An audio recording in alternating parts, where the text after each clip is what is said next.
ആദർശ് വൈകുന്നേരം ഓഫീസിൽ നിന്ന് വരുന്നുണ്ട് കേട്ടോ. ഈ സമയത്ത് ദേവയാനി സെറ്റിലിരിക്കുന്നത് കാണുന്നുണ്ട്. ആദർശിന്റെ വരവ് നോക്കി ഇരുന്നായിരിക്കും കേട്ടോ ദേവയാനി. അങ്ങോട്ടേക്ക് വന്ന ആദർശ് അടുത്തതിന്റെ ചോദിക്കാണ്, എന്താ അമ്മേ ആഹാരമൊക്കെ കഴിച്ചു, എന്തൊക്കെയാണ് വിശേഷം എന്നൊക്കെ ചോദിക്കുമ്പോ നീ മിണ്ടണ്ട എന്നോട്, എനിക്ക് മനസ്സിലാവുന്നുണ്ടല്ലോ എന്നൊക്കെ പറയുന്നുണ്ട്. അത് വേറൊന്നും അല്ലമ്മേ, നയനയോട് അമ്മ ദേഷ്യപ്പെടുമ്പം അവക്കുള്ള വിഷമം എത്രത്തോളാണെന്ന് മനസ്സിലാക്കാൻ വേണ്ടിയിട്ട് ഞാൻ ചുമ്മാ ഒരു ഡ്രാമ കളിച്ചതല്ലേ, അമ്മ പിണങ്ങിയോ എന്ന് ചോദിക്കുന്നുണ്ട്. ഞാൻ നിന്നോട് പിണങ്ങിട്ടൊന്നും ഇല്ല എന്നൊക്കെ പറയാൻ കേട്ടോ. അപ്പൊ അമ്മയ്ക്ക് കാര്യം മനസ്സിലായില്ലേ എന്ന് പറയുന്നുണ്ട്. നയന ഒരു ചായ എടുക്ക്, ആദർശ് വന്നു എന്ന് പറയുന്നുണ്ട് ദേവയാനി. ഈ സമയത്ത് നയന ചായ എടുത്തോണ്ട് വരുന്നുണ്ട് കേട്ടോ.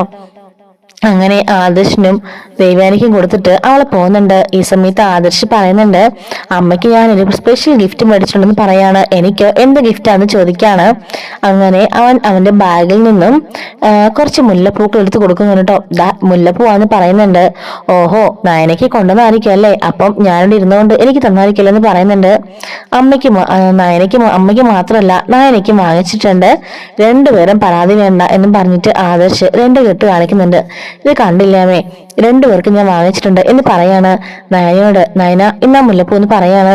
അങ്ങനെ നയന ഓടി വന്നിട്ട് ആ മുല്ലപ്പൂ മെഴുകുന്നുണ്ട് കേട്ടോ. അങ്ങനെ ആ മുല്ലപ്പൂ കൈകൊണ്ട് തൊടാൻ പോകുമ്പോഴായിരിക്കും അന്ന് ദേവയാനി അത് വലിച്ചു കയറി കളഞ്ഞല്ലോ. ആ ഒരു കാഴ്ച, ആ ഒരു സംഭവം നയന ഓർക്കുന്നത്. എനിക്ക് വേണ്ട ആവശ്യമായിട്ട് തിരികെ കൊടുത്തിട്ട് അവളെ പോകാൻ തുടങ്ങുമ്പോഴേക്കും ദേവന് പറയുന്നുണ്ട്, നിക്ക് നയന അവിടെ നിന്ന് പറയുന്നുണ്ട്. നയന നിൽക്കുമ്പോഴേക്കും ആദർശെ നീ അത് അവളുടെ കയ്യിൽ ചൂടി കൊടുക്കുക എന്ന് പറയുന്നുണ്ട്. അപ്പോഴേക്കും ഇത് കേട്ട് നയനയും ആദർശം തന്നെ ഞെട്ടിപ്പോകുന്നുണ്ട് കേട്ടോ. എന്താ അമ്മയെ പറഞ്ഞെന്ന് ആലോചിക്കാണ്. ഞാൻ പറഞ്ഞത് കേട്ടില്ലേ, ഈ മുല്ലപ്പൂവ് അവളുടെ തലയിൽ ചൂടി കൊടുക്കുക എന്ന് പറയുന്നുണ്ട്. അങ്ങനെ ആദർശ് അവളുടെ തലമുടിയില് ആ മുല്ലപ്പൂ ചൂടിക്കൊടുക്കുന്നുണ്ട് കേട്ടോ. എന്നിട്ട് നയന സന്തോഷത്തോടിട്ട് അവന് പോകുന്നുണ്ട്. നയനയുടെ സന്തോഷം കണ്ടില്ലേ എന്ന് ചോദിക്കുന്നുണ്ട് കേട്ടോ. എന്തായാലും എന്റെ ഭാഗത്ത് കുറച്ച് മിസ്റ്റേക്കുകളൊക്കെ ഉണ്ട്, നിനക്കറിയാലോ നയന വന്ന വഴി എങ്ങനെയാണെന്ന്, അതുകൊണ്ടാ എനിക്ക് അവളെ അക്സെപ്റ്റ് ചെയ്യാൻ സാധിക്കാത്തത്. അതുകൊണ്ട് നീ എന്നോട് പിണങ്ങൊന്നും വേണ്ട എന്ന് പറയുന്നുണ്ട്. നിനക്കിപ്പോ നയനെ വലിയ ജീവനാണെന്നൊക്കെ എനിക്കറിയാമെന്ന് ദേവയാനി പറയുന്നുണ്ട് കേട്ടോ. അമ്മയ്ക്കറിയാലോ നയന ഒരുപാട് സഹിച്ച് ക്ഷമിച്ചുകൊണ്ട് നിന്നത്. ശരിക്കും അന്ന് നവ്യ തെറ്റിയത്, അവള് ഒന്നിനും ഇടപെട്ടിട്ടില്ല. നവ്യയുടെ അമ്മയങ്ങളെ കൂടിയിട്ടാ ഈ വിവാഹം നടത്തിയത് തന്നെ. അവള് തെറ്റൊന്നും ചെയ്തിട്ടില്ല അമ്മേ, പിന്നെ അവളെ ശിക്ഷിക്കേണ്ട കാര്യമുണ്ടോ എന്ന് ചോദിക്കാണ്. ഇത്രയും നാളും എന്റെ മനസ്സിൽ നയൻ്റെ ഒരു വെറുപ്പൊക്കെ ഉണ്ടായിരുന്നു, പക്ഷെ ഇപ്പൊ അതൊക്കെ മാറി, എനിക്ക് അവിടെ യാതൊരു വെറുപ്പുമില്ല എന്ന് പറയുന്നുണ്ട്. അങ്ങനെ മുത്തശ്ശൻ ചോദിക്കാണ്, ആഹാ നിന്റെ അമ്മയ്ക്ക് മാത്രമുള്ള മുല്ലപ്പൂ ഒക്കെ ഇവിടെ നിന്റെ ചെറിയമ്മയുണ്ട്, അപ്പച്ചിയുണ്ട്, വല്യമ്മയുണ്ട് എന്നൊക്കെ പറയുന്നുണ്ട്. ഇന്ന് എല്ലാവർക്കും ഉള്ളത് ഞാൻ വാങ്ങിച്ചിട്ടുണ്ടെന്ന് പറഞ്ഞിട്ട് ആദർശ് മുത്തശ്ശിക്ക് മുല്ലപ്പൂ കൊടുക്കാണ്. ജാനകി വരുമ്പോ ജാനകിക്കും കൊടുക്കുന്നുണ്ട്, ജലജയ്ക്കും കൊടുക്കുന്നുണ്ട്. ജലജ പറയാണ്, എനിക്ക് മുല്ലപ്പൂ ഒന്നും വേണ്ടെന്ന് പറയുമ്പോൾ ആ മേടിക്കമ്മേ, എന്റെ അമ്മപ്പോലെ തന്നെ കണ്ടല്ലേ തരുന്നെന്ന് പറഞ്ഞിട്ട് ആദർശ് അവളുടെ കയ്യിൽ ഇങ്ങനെ മുല്ലപ്പൂ വെച്ച് കൊടുക്കുന്നുണ്ട്. അപ്പോഴേക്കും ജലജ മനസ്സിലോർക്കാണ്, ഇന്നത്തോട് കൂടിയിട്ട് മൂന്നും തല്ല് പിരിയെന്ന് ഞാൻ കരുതിയത്, പക്ഷെങ്കിൽ കണ്ടില്ലേ ഇണക്കൊരുവികളെ പോലെ ആയി. മരുമകൾക്ക് മുല്ലപ്പൂ വെച്ചുവിടാൻ മകളോട് തന്നെ പറഞ്ഞത് കേട്ടില്ലേ, എല്ലാം കുളവായി എന്ന് അവൾ മനസ്സിൽ കരുതുന്നുണ്ട്. അങ്ങനെ എല്ലാവർക്കും ആദർശ് മുല്ലപ്പൂ കൊടുക്കുന്നുണ്ട് കേട്ടോ. അങ്ങനെ ആദർശ് മുറിയിലേക്ക് കയറി പോയിട്ട് ഫ്രഷൊക്കെ ആകുന്നുണ്ട്. ഈ സമയത്ത് നയന മുറിയിലേക്ക് കയറി വരികയാണ്. എന്ത് പറ്റി ആദർശിട്ടാ ഇത് എല്ലാവർക്കും മുല്ലപ്പൂക്കെ ആയിട്ട് വന്നത്? എനിക്കറിയാം, അമ്മ നീ വിളിച്ച് പറഞ്ഞല്ലോ അമ്മയുടെ സ്വഭാവത്തിന്റെ ചേഞ്ചിനെ പറ്റിയൊക്കെ, അതുകൊണ്ടാ എല്ലാവരും ഒന്നുകൂടി സന്തോഷിപ്പിക്കാന്ന് കരുതി എന്ന് പറയുന്നുണ്ട്. അമ്മ ഇത്ര പെട്ടെന്ന് മാറുമെന്നൊന്നും ഞാൻ കരുതിയില്ല. ആദർശിന്റെ ബുദ്ധി എന്തായാലും അപാരം ആട്ടോ എന്ന് പറയുന്നുണ്ട്. അതല്ലേലും എന്റെ അമ്മയെ കുറിച്ച് എനിക്കറിയാം, എനിക്ക് നിന്നെ ഇഷ്ടമില്ലാന്ന് പറഞ്ഞുകൊണ്ടാ അമ്മയ്ക്കും അത്രത്തോളം ദേഷ്യമായത്. ഇപ്പൊ ഞാൻ നിന്നെ സ്നേഹിക്കുന്നു പറഞ്ഞപ്പം അമ്മ പതിയെ വഴിക്ക് വരുന്ന കണ്ടില്ലേ എന്ന് പറയുന്നുണ്ട് കേട്ടോ. എന്തായാലും എനിക്ക് ഒറ്റ ആഗ്രഹമുള്ളൂ, നിങ്ങൾ രണ്ടുപേരും എന്നെ സ്നേഹിക്കണം, അത് മാത്രമേ എന്റെ ആഗ്രഹമുള്ളൂ എന്നൊക്കെ പറയുന്നുണ്ട്. അതൊക്കെ നടക്കും, അമ്മ നിന്നെ ഒരുപാട് സ്നേഹിക്കും എന്നൊക്കെ പറയാണ്.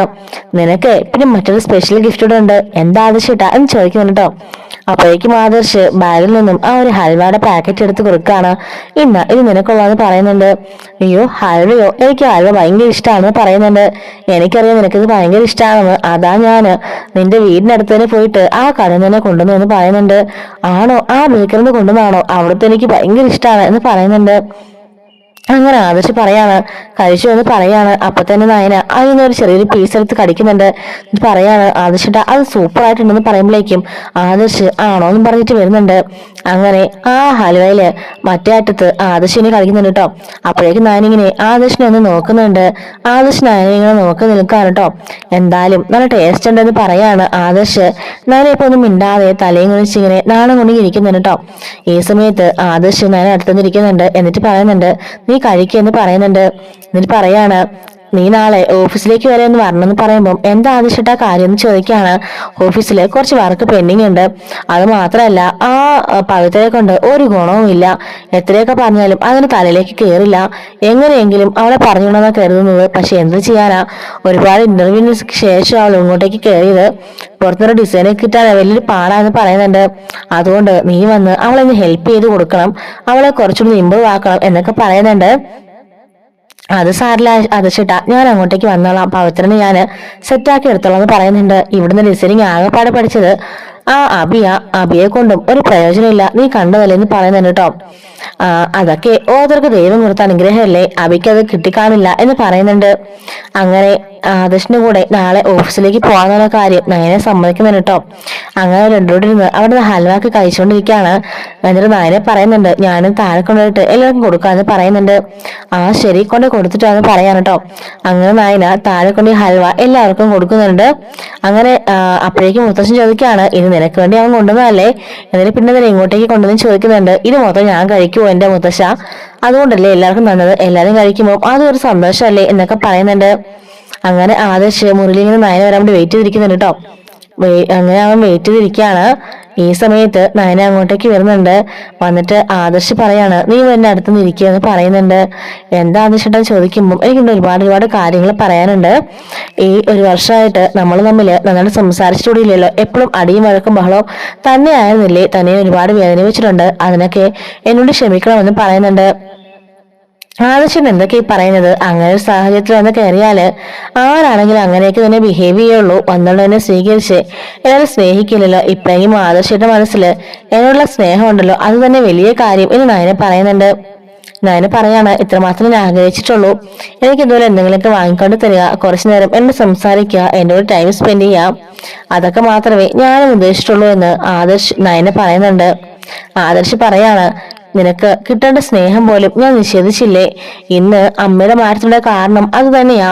എനിക്കും തോന്നി വന്ന കാലം തൊട്ടേ അമ്മയുടെയും എന്റെയും വായനൊക്കെ നീ കേട്ട് മടുത്ത് കാണും, മുത്തശ്ശനെ ഓർത്തിട്ട് നിന്നോട് കടിച്ചുവങ്ങി കിടന്നത് എനിക്ക് മനസ്സിലായി, പക്ഷേങ്കില് അമ്മയുടെ സ്വഭാവം മാറ്റണമല്ലോ, അതുകൊണ്ടായിരുന്നു ഞാൻ ഇങ്ങനെ ഒരു ഡ്രാമ ചെയ്തത്. എന്തായാലും അമ്മയുടെ സ്വഭാവത്തിന്റെ കാര്യമായി മാറ്റമുണ്ടല്ലേ എന്ന് ചോദിക്കുന്നുണ്ട്. ആവശ്യട്ടാ എന്നോട് നല്ല സ്നേഹത്തിലാ എന്ന് പറയുന്നുണ്ട്.